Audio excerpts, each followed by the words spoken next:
Hi.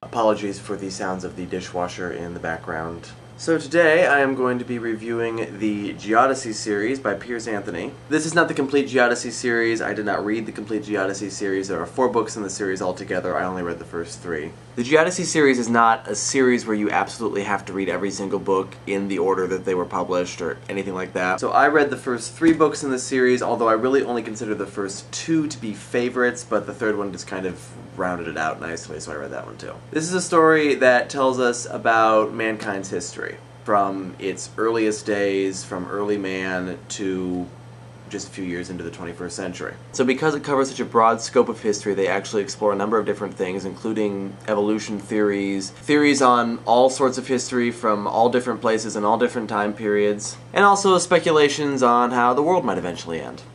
So they're nice and cheery. Now I have to explain how these books work, because they're not what you'd call conventional novels. The books are fictional, they're historical fiction, they have actual historical events portrayed and actual historical characters portrayed, but the main characters of the stories are fictional characters. Now there are 3 aspects to each book. The first aspect is the perfectly ordinary story that each book tells. The first book, Isle of Women, is essentially a boy meets girl, boy loses girl, boy regains girl story, but over 3 generations. Shame of Man, the second novel, tells the story of a left-handed musician and their family struggles with being in and out of favor, largely because of Hugh being left-handed.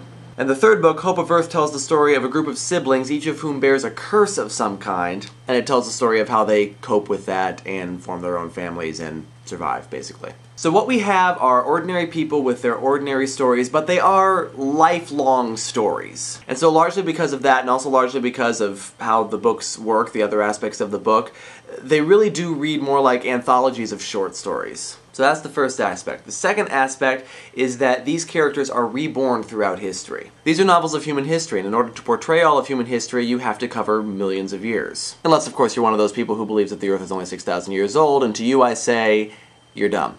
Each chapter of the book takes place at a different place and at a different time, moving progressively forward through history. And so that's the fantasy aspect of these books, because the characters are reborn throughout history in these different time periods, and they are kind of subconsciously aware that they are being reborn through history. And then there's the third aspect of these books, which is the non-fiction aspect, the historical aspect. Before and after each chapter, Piers Anthony has included a little background about the time period and what's going on. It might be historical background, it might be scientific, evolutionary background, it might be the speculation on the apocalypse. Each of these books kind of focuses on a basic aspect of humanity. Isle of Woman looks at the growth and spread of humanity. Starting with early rituals, the animalistic need to pass on the gene, looking at how humans evolved to survive and to grow and to become sentient beings and the most powerful animal, arguably, on the earth. How they built their settlements and how these expanded into big cities and then kingdoms and then empires, and then eventually how the growth and spread of humankind went too far, leading to serious overpopulation problems, which was devastating to the Earth. I say was, but that's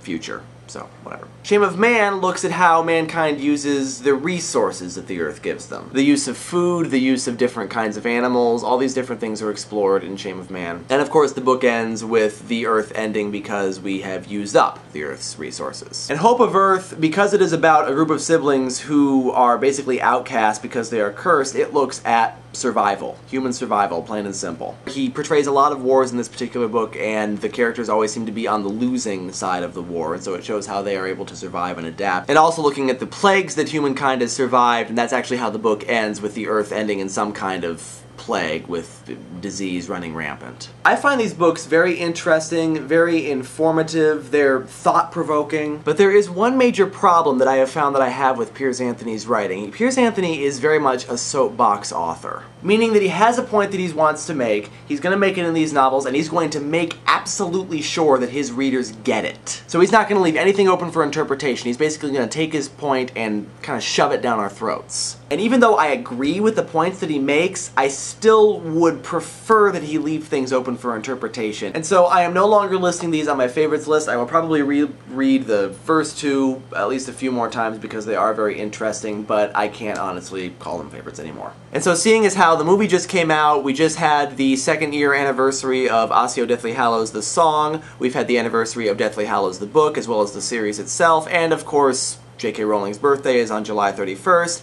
You probably have all figured it out right now. The next series in the favorite books review is Harry Potter. So, bye.